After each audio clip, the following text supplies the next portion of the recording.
BBA, BCA, BCom computer కోర్సులో 100% placement లభించే ఏకైక డిగ్రీ కాలేజ్ కూకట్పల్లిలోని I3 డిగ్రీ కాలేజ్ 8367215215. నమస్తే గురుగారు. శ్రీమాత్రే నమః. గురుగారు, ప్రపంచమంతా ధనం మీద నడుస్తూ ఉంది ప్రస్తుతం. ఎంత కాదన్నా డబ్బోయే ముఖ్యం కాదు, ప్రేమ అనురాగ ఆప్యాయతలు ఎన్నన్నా కూడా ధనం ఇనం ఉదం జగత్, మనం నమ్మాల్సిందే, ఇంకా వేరే ఆప్షన్ లేదు. అయితే ఇప్పుడు గురు మే 15th నుంచి మారిపోతున్నాడని రకరకాల వార్తలు వస్తూ ఉన్నాయి. మరి వాటి ఇంపాక్ట్ వివిధ రాశుల మీద ఎలా పడుతుంది? ముఖ్యంగా మన అక్షయ తృతీయ వస్తుంది కదా. సో ఈ రోజు చాలా చాలా మంచి రోజు అని మీ నోటనే నేను విన్నాను.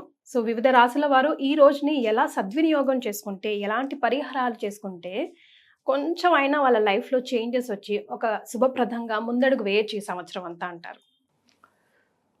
శ్రీ గురుభ్యో నమః. శ్రీమాత్రే నమః. అయి జగదంబ కదంబ వన ప్రియవాస విలాసి నివాసరతే శిఖరి శిరోమణి తుంగ హిమాలయ శృంగ నిజాలయ మధ్యగతే మధు మధురే మధు కైటభంజని రాసరతే జయ జయ హే మహిషాసురమర్దిని రమ్యకపర్దిని శైలసుతే. శ్రీమాత్రే నమః. శ్రీమాత్రే నమః. గురుగ్రహము చాలా కీలకమైనటువంటి గ్రహం జ్యోతిష్ శాస్త్రంలో. మనకి 7 గ్రహాలు, అందులోపల మొత్తం 9 గ్రహాలు ఉంటాయి. 9 ఒక్కొక్క గ్రహానికి ఒక్కొక్క ప్రత్యేకత ఉంటుంది. కరెక్ట్. సూర్యగ్రహం ఏమిటంటే గనక మనకి ఎనర్జీ ఇచ్చేటువంటి వాడు, శక్తిని ఇచ్చేటువంటి వాడు సూర్యగ్రహం. ప్రభుత్వ ఉద్యోగాలు కానివ్వండి, లేదంటే రాజకీయం కానివ్వండి, కీర్తి ప్రతిష్టలు కానివ్వండి, ఆత్మజ్ఞానం కానివ్వండి, శరీరంలో ఆరోగ్యము, ఇవన్నీ కూడా మనకి సూర్యుడిస్తాడు. Something loaded with power. Yes. So ఈ సూర్యగ్రహము సంవత్సరానికి ప్రతి రాశి వారికి, 12 రాశుల్లో ప్రతి రాశి వారికి, ఒక్కొక్క రాశి వారికి కేవలము 3 సార్లు మాత్రమే అనుకూలంగా వస్తాడు. అంటే 3 నెలలు మాత్రం అనుకూలంగా ఉంటాడు. ఏ రాశి వారికైనా 3 నెలలు అనుకూలంగా ఉంటాడు. ఓకే. సూర్యుడు అంటే సంవత్సరం మొత్తంలో ఏ రాశి వారికైనా 3 నెలలు సూర్యుడు చాలా బాగుంటాడు. మిగతా 9 నెలలు సూర్యుడి వల్ల నెగిటివ్స్ ఉంటాయి, 3 నెలలు మాత్రం పాజిటివ్స్ ఉంటాయి. ఓకే. సో అవి మనకి ప్రతి నెల రాశి ఫలాలు మనం తెలుసుకోవచ్చు. చంద్రుడు ఏంటంటే మొత్తము నెలలో మనకి చంద్రుడు ఎన్ని రోజులు అంటే 12 రోజులు పాజిటివ్ ఎనర్జీ ఇస్తాడు. మిగతా ఏవైతే 18 రోజులు ఉంటుందో నెగిటివ్ ఉంటాయి. మోస్ట్లీ 18 రోజులు పాజిటివ్, 12 రోజులు నెగిటివ్ అనుకోండి. ఎవరు? చంద్రుడి వల్ల రాశి ఫలాలు. తర్వాత కుజగ్రహం కనుక చూస్తే సంవత్సరం మొత్తం మీద కనుక చూస్తే ఎన్ని రోజులు అంటే 120 రోజులు. సంవత్సరం మొత్తం మీద 120 రోజులు కుజగ్రహము సపోర్ట్ చేస్తాడు. కుజుడి వల్ల ఏంటంటే మనకి రియల్ ఎస్టేట్ బిజినెస్ కానివ్వండి, మ్యారేజెస్ కానివ్వండి, తర్వాత ఈ అబ్స్ట్రాకిల్స్ ఓవర్కమ్ చేయడం కానివ్వండి, సాహసం చేయడం కానివ్వండి, ఈ ఏవైతే హోటల్ బిజినెస్లు చేయడం కానివ్వండి, ఇవన్నీ కూడా మనకి కుజగ్రహం చాలా బెనిఫిట్ చేస్తాడు. ఈయన సంవత్సరం మొత్తం మీద ఏ రాశి వారికైనా మొత్తం మీద కలిపితే 120 రోజులు మాత్రం సపోర్ట్ చేస్తాడు. 360 రోజుల్లో 120 రోజులు సపోర్ట్ చేస్తాడు. తర్వాత బుధగ్రహం కూడా సేమ్ 120 రోజులు సపోర్ట్ చేస్తాడు. బుధుడు ఏంటంటే ఎడ్యుకేషనల్ కానివ్వండి, ఓవర్సీస్ ఇండస్ట్రీ, ఓవర్సీస్ ట్రావెల్ కానివ్వండి, ప్లేస్ చేంజ్ చేయడము, విదేశాలకు వెళ్ళడము, అదేవిధంగా విద్యకు సంబంధించి మనం ఏదైనా కాంపిటేటివ్ ఎగ్జామ్స్ రాయాలి అన్నా, ఏదైనా విదేశాలకు సంబంధించి IIT ఇదే ఉంటాయి కదా, TOEFL exams, so entrance exams ఏమైనా రాయాలన్నా, ఎంటర్టైన్మెంట్ ఫీల్డ్ అయినా, ఏదైనా ఒక కొత్త చదువు నేర్చుకోవాలన్నా బుధగ్రహం. బుధుడు ఎప్పుడు మనకి పాజిటివ్గా ఉంటాడో అప్పుడు మనము ఏదైనా చేసుకోవచ్చు. సో బుధుడు తర్వాత వచ్చేసి గురుగ్రహం. బుధుడు మరి సంవత్సరంలో ఎంతవరకు? 120 రోజులు మాత్రమే. 120 మాత్రమే. 360 రోజుల్లో 120 రోజులు బుధుడు సపోర్ట్ చేస్తాడు, కుజుడులాగే. కానీ అది ఎప్పుడు సపోర్ట్ చేస్తారో తెలియాలంటే మీరు రెగ్యులర్గా రాశి ఫలాలు చూడాలి. ఓకే. సో ఆ రాశి ఫలాలు చూస్తేనే మనకు తెలుస్తుంది. అంటే ఎవ్రీ మంత్ రాశి చేంజ్ అవుతూ ఉంటుంది. సో వీక్లీ వన్స్ ఎక్కడో ఒక చోట చేంజెస్ జరుగుతూనే ఉంటాయి. సో ఏ గ్రహం మంచిగా ఉంది అని మనం తెలుసుకొని ముందుకెళ్ళాలి. నెక్స్ట్ వచ్చేసి ఇక మేజర్ గ్రహం ఇది గురుగ్రహం. ఈ గురుగ్రహం ఏంటంటే సంవత్సరానికి ఒకసారి మాత్రమే మనకి తెలుస్తుంది మన గురువు మంచుకున్నాడా లేదా అని. మొత్తం 12 ఏళ్ళు కనుక చూస్తే 12 ఏళ్లకు ఇప్పటిదాకా మనము 360 రోజులకు చూసుకున్నాం. అవునండి. సూర్యుడు, చంద్రుడు, కుజుడు, బుధుడు, శుక్రుడు వీళ్ళంతా 360 రోజుల్లో ఎప్పుడో ఒకసారి మనకి సపోర్ట్ చేస్తారు. అంటే ఇయర్లో ఎప్పుడో ఒకసారి వీళ్ళు మనకి ఒక 3 months ఈ 5 గ్రహాలు మనకి హెల్ప్ చేస్తాయి. గురుగారు. కానీ 2 గ్రహాలు ఉంటాయి. ఈ 2 గ్రహాల్లో ఒక మేజర్ గ్రహం ఏంటంటే గురుగ్రహం. ఈ గురుగ్రహము 12 ఏళ్లకు ఒకసారి సపోర్ట్ చేస్తాడు. 12 ఏళ్లలో ఎన్నిసార్లు అంటే 5 సార్లు మాత్రమే కోఆపరేట్ చేస్తాడు. ఓకే. 5 ఏళ్ళు అంటే 12 ఏళ్లలో 5 ఏళ్ళు కోఆపరేట్ చేస్తాడు. Okay, 5 long years. 5 లాంగ్ అంటే 12 ఏళ్లలో ఒక్కొక్క సంవత్సరం గ్యాప్ అన్నమాట. ఓకే. ఎప్పుడు ఇస్తాడో తెలియదు. తెలీదా? అది మనం జ్యోతిష్యుడు చెప్పేదే మనం తెలుసుకోవాలి. అంటే మొత్తం 12 ఏళ్ళు ఆయన ట్రావెల్లో ఆయన మొత్తం కూడా ఒక రాశి చక్రం మొత్తం ట్రావెల్ చేయడానికి 12 ఏళ్ళు పడుతుంది. ఆ 12 ఏళ్లలో ఒక రాశి చక్రం నుంచి ఇంకో రాశి చక్రంకి ఎంటర్ అవ్వడానికి 1 year టైం తీసుకుంటాడు ఆయన. Slow and study. స్లోగా వెళ్తాడు అనమాట. సో 1 year ట్రావెల్ టైం కాబట్టి 12 ఏళ్లలో ఒకసారి మాత్రమే ఒక అదృష్ట యోగాన్ని ఇస్తాడు. ద్వితీయ స్థానంలో ఉంటే ధనయోగం. ఏంటి? ద్వితీయ స్థానం, 2వ స్థానంలో ఉంటే ధనయోగం. ఇట్లా ధన వృష్టి కురిపిస్తాడు. ఈ విశ్వావసన సంవత్సరం 2025లో అది వృషభ రాశి వారికి ఉంది. నెక్స్ట్ ఏ స్థానము అంటే ఏకాదశ స్థానం, 11వ స్థానంలో ఉంటే ఇక అన్ని రకాల ఏది కావాలంటే అది ఇస్తాడు, పట్టిందల్లా బంగారం. అది ఈ సంవత్సరం 2025లో ఎవరికి ఉంది అంటే సింహరాశి వారికి ఉంది. తర్వాత అదృష్టం అంటే ఇంకా నా జీవితంలో ఏం జరగదు అని ఎంత మనం మూల కూర్చున్నా ఏదో ఒక రకంగా మనకు ఒక లక్ ఇచ్చేస్తాడు. సో అన్ఎక్స్పెక్టెడ్ థింగ్స్ జరుగుతాయి, లక్కియస్ట్ థింగ్స్ జరుగుతాయి. అది ఈ సంవత్సరం ఎవరికి జరుగుతుంది అని అంటే 9వ స్థానంలో ఉంటే లక్, అన్ఎక్స్పెక్టెడ్ థింగ్స్ జరుగుతాయి. అది ఎవరికి అని అంటే ఈ సంవత్సరము తులారాశి వాళ్ళకు ఉంది. అన్ఎక్స్పెక్టెడ్, పట్టిందల్లా బంగారం. ఓకే. తర్వాత వచ్చేసి మనకి ఇంకోటి ఇది పంచమ స్థానం, విద్య అంటే ఇల్లు కట్టడము లేదంటే ఎడ్యుకేషనల్ డెవలప్మెంట్ రావడము, ఇవన్నీ కూడా ఏంటంటే అంటే పర్సనల్గా నాలెడ్జ్గా మనం డెవలప్ అవుతాం, అంటే పర్సనాలిటీ డెవలప్ అవుతుంది. Individual development. 5వ స్థానంలో గురువు వస్తే ఇండివిజువల్ డెవలప్మెంట్ వస్తుంది. అది ఈ సంవత్సరం ఎవరికి ఉంది అని అంటే 5వ స్థానంలో గురువు ఎవరికి వస్తున్నాడు అంటే కుంభరాశి వాళ్ళకి వస్తున్నాడు, 5వ స్థానం. ఇంకొకటి ఉంటుంది ప్లేస్ 7వ స్థానం. 7వ స్థానంలో గనక గురువు వస్తే వాళ్ళకి వాళ్ళ లైఫ్ పార్ట్నర్ త్రూ వాళ్ళకి బెనిఫిట్ జరుగుతుంది, మ్యారేజ్ జరుగుతుంది, పార్ట్నర్షిప్ బిజినెస్లు కలిసి వస్తాయి. 7th ప్లేస్లో కనుక జూపిటర్ వస్తాయి వాళ్ళకి మనో అభీష్ట ప్రాప్తి కలుగుతుంది, సుఖం, మెయిన్గా సుఖము భోగము కలుగుతుంది.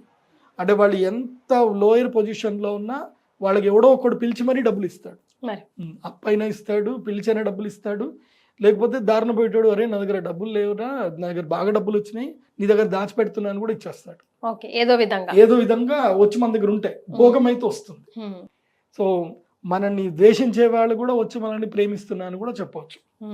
సడన్లీ అన్ఎక్స్పెక్టెడ్గా మనం ట్రైన్లో వెళ్ళేటప్పుడు కూడా ఒక లైఫ్ ఎవరో ఒక అమ్మాయి చూడడము, ఓకే అని చెప్పడం, ట్రైన్ దిగేసరికి పెళ్లి కూడా అయిపోవచ్చు. సో ఇలాంటివి అద్భుతాలు జరుగుతాయి. ఏది 7th ప్లేస్లో మ్యాజికల్ మూమెంట్స్. ఎస్. కానీ ఈ మ్యాజికల్ అంటే 2వ స్థానంలో, 5వ స్థానంలో, 7వ స్థానము, 9వ స్థానము, 11వ స్థానం, దేనికి అది 12 ఏళ్ళకి ఒకసారి వస్తుంది. ఏ బెనిఫిట్ అయినా 12 yearsకి ఒకసారి వస్తుంది ఏ రాశి వారికి అయినా.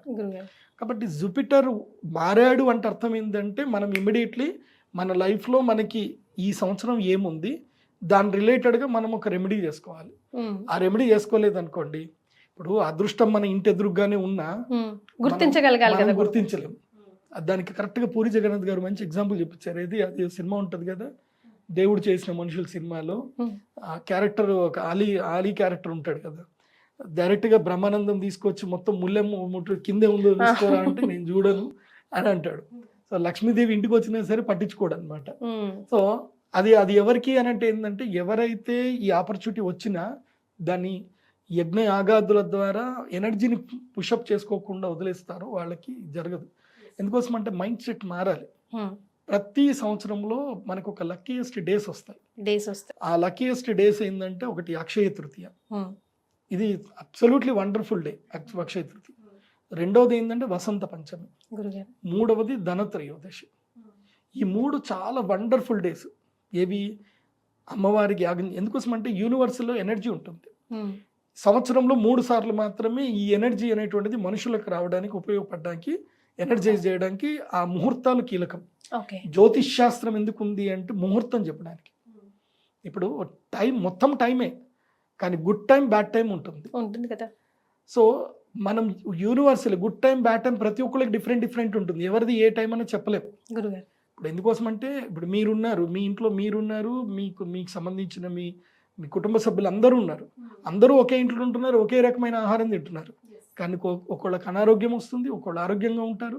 అందరి అదృష్టం ఒకేలాగా ఉంటుంది. అందుకని అంతెందుకు గురుగారు, ఒక తల్లి కడుపు పుట్టిన పిల్లల అదృష్టాలు ఒకలాగా కనలేరు ఆ తల్లిదండ్రులు అంటారు కదా. So same. సో అందుకే అందరి టైం డిఫరెంట్గా ఉన్న యూనివర్సల్లో మాత్రం ఒక్క టైం మాత్రం అందరికీ పాజిటివ్ ఎనర్జీ ఇవ్వడానికి ఉంటుంది. అది సంవత్సరంలో 3 రోజులు, వసంత పంచమి, అక్షయ తృతీయ, ధనత్రయోదశి. ఈ 3 రోజుల్లోనే నేను మాత్రం యంత్రం ఇస్తాను. మిగతా ఏ రోజులు ఎవరు వచ్చినా యంత్రం ఇవ్వను నేను. నా దగ్గర యంత్రాలు ఉంటాయి, సంపుటీకృతం చేసిన యంత్రాలు ఉంటాయి. ఆ యంత్రాలు యజ్ఞము చేయించిన తర్వాత అదే రోజు ఇస్తా. మిగతా ఏ రోజు వచ్చి అడిగినా మళ్ళీ ధనత్రయోదశికి రమ్మని చెప్తా, లేదంటే అక్షయ తృతీయకి రండి అని చెప్తా. ఇవ్వను యంత్రాలు. ఎందుకోసం అంటే ఆ రోజు మాత్రమే ఇస్తే ఫలితం, ఇంకో రోజు చేసినా ఫలితం పెద్దగా ఉండదు. ఓకే. సో అందరికి ఈక్వల్ గా పనిచేస్తుందా గురుగారు? ఎస్, అందరికి ఈక్వల్ గా పనిచేసే రోజులు ఈ 3 రోజులు. అందులోపల ఇప్పుడు అక్షయ తృతీయ వస్తుంది. ఎప్పుడు? ఏప్రిల్ 30వ తారీఖు వస్తుంది. కాకపోతే ఈసారి అక్షయ తృతీయలో ఆ వండర్ఫుల్ ముహూర్తం ఎన్ని గంటలకు వస్తుందంటే ఎర్లీ మార్నింగ్ 3 o'clock నుంచి మధ్యాహ్నం 12 గంటల వరకు ఆ ముహూర్తం ఉంది. ఓకే. అంటే ఏప్రిల్ 30వ తారీఖు ఎర్లీ మార్నింగ్ 3 o'clock స్టార్ట్ అవుతుంది ఆ ముహూర్తం, ఆ energy time. So early morning లోనే యాగం చేసుకుంటే వాళ్ళకి బెనిఫిట్ ఉంటుంది, లేదంటే బెనిఫిట్ ఉండదు. సో ఇప్పుడు నేనేం చెప్తాను అంటే మీ అందరికి కూడా ఈ వీడియో చూస్తున్న ప్రతి ఒక్కరు కూడా మీరు అదృష్టవంతులు అయితే, ఎందుకోసం అంటే మా శ్రీచక్ర పీఠంలో మా అమ్మవారి దగ్గర యాగము కేవలం 100 మందికి మాత్రమే అలౌడ్. 100 మందికి మించి మేము ఎవ్వరికి ఇవ్వం, టికెట్లు ఇవ్వం. ఓన్లీ 100 సీట్లు మాత్రం ఉంటాయి మా దగ్గర. గురుగారు కానీ మీకు అపాయింట్మెంట్స్ ఎన్ని వస్తాయి గురుగారు? ఇప్పుడు ఈ వీడియో చూసిన వాళ్ళందరూ పాపం ఎట్లా? అది కదా అదృష్టం అంటే, 100 మందికి మాత్రమే మేము శ్రీచక్ర పీఠంలో అపాయింట్మెంట్లు ఇస్తాం, ఏది యజ్ఞం చేయడానికి. అంతకుమించి ఎక్కువకి ఇవ్వం. కాబట్టి ఈ 100 మంది మాత్రమే అదృష్టవంతులు. రైట్. ఈ 100 మంది మాత్రమే వచ్చి యాగం చేసుకోండి. యాగంలో మీరు లక్కీ అవుతారు. ఇంకా 100 మందికి మాత్రమే అలౌడ్. కాబట్టి ఆ 100 మందిలో ఎవరెవరు రావాలి అని చెప్పాలి అని అంటే ఎస్, ఒక్కొక్కటి చెప్తాను, జాగ్రత్తగా నోట్ చేసుకోండి. ఎందుకోసం అంటే 2025 సంవత్సరము ఏ రాశి వారికి ఎలా ఉందో చెప్పాలి కదా. మా కీర్తి అయితే ఇయర్ మొదలైప్పటి నుంచి నాకు రాశి ఫలాలు చెప్పలేదు, మా వీవర్స్ అందరు వెయిట్ చేస్తున్నారు అని అడిగింది. కాబట్టి ఈ సంవత్సరం మీకు రాశి ఫలాలతో పాటు ఏ రాశి వారు ఏం పరిహారం చేసుకోవాలో కూడా చెప్తాను. ఓకే. మీరు బంగారం భాగ్యం అక్షయ తృతీయ రోజు కొనే అవకాశం ఏమైనా ఉందా? కొనొచ్చు అంటారా? కలిసి వస్తుంది అంటారా? చాలా మంది బంగారం రేట్ పెరిగిపోతుంది. ఇప్పుడు ఇవాళ మేము షూటింగ్ వేసే టైంకి ఇవాళ 98,000 ఉంది 24 క్యారెట్ల బంగారం. సో బంగారం కొనాలా వద్దా అని కన్ఫ్యూజన్లో ఉన్నారు. నేనేం చెప్తా అంటే ఆషాఢ మాసం వరకు బంగారం కొనకండి, కొనొద్దంటారా? కొనద్దు. ఆషాఢ మాసం తర్వాత అంటే జూలై వరకు బంగారం జోలికి వెళ్ళకండి. జూలై వరకు బంగారం అటు ఇటు అనుకుంటూ 1,10,000 కూడా వెళ్ళిపోతుంది. మీ దగ్గర డబ్బులు ఎక్కువ ఉంటే కొనుక్కోండి, మరి లేదంటే మాత్రం జూలై తర్వాత ఒక్కసారి బంగారం దిగి 85,000 వస్తుంది, మళ్ళీ తగ్గుతుంది. ఇది జస్ట్ బుడగ మాత్రమే. ఇది ఏంటంటే ట్రంప్ వచ్చారు కాబట్టి ఆయన తీసుకునే నిర్ణయాలకు పెట్టుబడిదారులు ఏం చేస్తున్నారు అంటే వాళ్ళ స్టాక్లో పెట్టుబడి పెడితే పోతుంది అని ఎప్పుడైనా గుర్తుపెట్టుకోండి. స్టాక్ మార్కెట్లో లిక్విడిటీ ఎప్పుడైతే గనక కొలాప్స్ అవుతుందో, అంటే బేర్ మార్కెట్ అంటారు, ఎలుగుబంటి మార్కెట్ అంటారు. బేర్ మార్కెట్ ఎప్పుడైతే వచ్చిందో ఇన్వెస్టర్స్ అందరు కూడా ఏం చేస్తారు అంటే దీంట్లోకి వెళ్ళి కమోడిటీస్లోకి వచ్చేస్తారు, లిక్విడిటీ నుంచి కమోడిటీలోకి వస్తారు. అది వచ్చారు అని అంటే ఏంది ఆటోమేటిక్గా కమోడిటీకి రేట్ పెరుగుతుంది, బంగారానికి వాటికి రేట్ పెరుగుతుంది. ఎప్పుడైతే ఈ న్యూస్లో అవన్నీ చల్లబడిపోయాయో మళ్ళీ ఇక్కడ నుంచి డబ్బులని మళ్ళీ ఇటు వస్తాయి, ఇటు వచ్చి రాగానే దమ్మని కింద పడిపోతుంది, అది రేట్ కింద పడిపోతుంది. ఇది లాజిక్, సామాన్యంగా లాజిక్. కానీ నేను ఆస్ట్రాలజికల్ వీలో నేనేం చెప్తున్నాను అంటే శనిగ్రహం ఎప్పుడైతే మీనరాశిలో ఎంటర్ అవుతాడో శని మీనరాశిలో ఉన్నన్ని రోజులు బంగారము ధర అట్లాగే పెరుగుతుంది. మీనరాశిలో నుంచి అన్ని గ్రహాలు బయటకు రావాలి, అన్ని బయటకు వచ్చి శని ఒంటరి వాడు ఎప్పుడైతే అవుతాడో అప్పుడు బంగారం రేటు తగ్గుతుంది. సో అది జూలైకి జరుగుతుంది. సో జూలై తర్వాత మళ్ళీ బంగారం ధర పడిపోతుంది. ఏదున్నా మీరు 95,000 వరకు 90,000 వరకు బంగారం ఉంటే కొనుక్కోండి. అంతకైతే బంగారం దిగదు. 95,000 90,000 అయితే దిగదు. ఓకే. లక్కీగా ఒక్క 2-3 రోజులు ఎట్లా పడిపోతుంది అని అంటే ఒక వారం రోజుల్లో ఒక్క రోజులో బంగారం తబాలని 85,000 పడిపోయే అవకాశం ఉంటుంది. ఒక్క రోజు మాత్రం పడుతుంది. ఓకే. కానీ డబ్బులు హోల్డ్ చేసి పెట్టుకోవాలి. ఆ ఆపర్చునిటీ వచ్చినప్పుడు దమ్మని కొనుక్కోవాలి. తీసుకోవాలి. అసలు ఆ సెంటిమెంట్ మీకుందా గురుగారు? అక్షయ తృతీయ రోజు అంతైనా ఎంతైనా కాసైనా బంగారం కొనాలి అని సెంటిమెంట్ ఏముంది, బంగారం ఎప్పుడైనా కొనుక్కోవాలి. అది అక్షయ తృతీయనే కాదు, ఎప్పుడు డబ్బులు ఉంటే అప్పుడు బంగారం కొని పెట్టుకోవాలి. నాకు ఇది ఆల్రెడీ తెలుసు కాబట్టి నేను బంగారం ఆల్రెడీ ఎన్ని గ్రాములు 130 గ్రాములు ఏమో బంగారం కొన్నాను నేను. అసలు నేను కొనను కానీ ఫోర్స్ఫుల్గా నేనే పోయి కొనుక్కొచ్చుకున్నాను. 137 గ్రాములు కొన్నాను బంగారం. అప్పుడు వాళ్ళు అడిగారు, గురుజీ మీరు బంగారం కొంటున్నారంటే ఏదో ఉంటుంది అని అంటే నేను చెప్పా, ఇంకో 3 months తర్వాత చూడండి బంగారం 95,000 వెళ్తుంది, అందుకే ఇవాళ వచ్చిన కొనడానికి అని చెప్పిన. అనేసరికి ఇక వాళ్ళు ఓకే గురుజీ ఓకే అని చెప్పి వాళ్ళు ప్రమోషన్ యాక్టివిటీ మొత్తం బంద్ చేశారు. వాళ్ళు అన్నీ రామ్ చరణ్ పెట్టి ప్రమోషన్ అన్నీ పెట్టారు. నేను ఆ విషయం చెప్పిన తర్వాత ప్రమోషన్ ఆఫ్ చేసేసారు జ్యువెలర్స్ వాళ్ళు. దెన్ తర్వాత మళ్ళీ ప్రమోషన్ ఇప్పుడు స్టార్ట్ చేశారు. ఇప్పుడు ₹1,00,000 వచ్చింది. సో అందుకే నేను చెప్పేది ఏంటంటే ఇప్పుడు బంగారం కొనే టైం అయితే కాదు, వెయిట్ చేయండి. మళ్ళీ 90,000 వచ్చి స్టేబుల్ అవుతుంది బంగారం, అప్పుడు కొనుక్కోండి.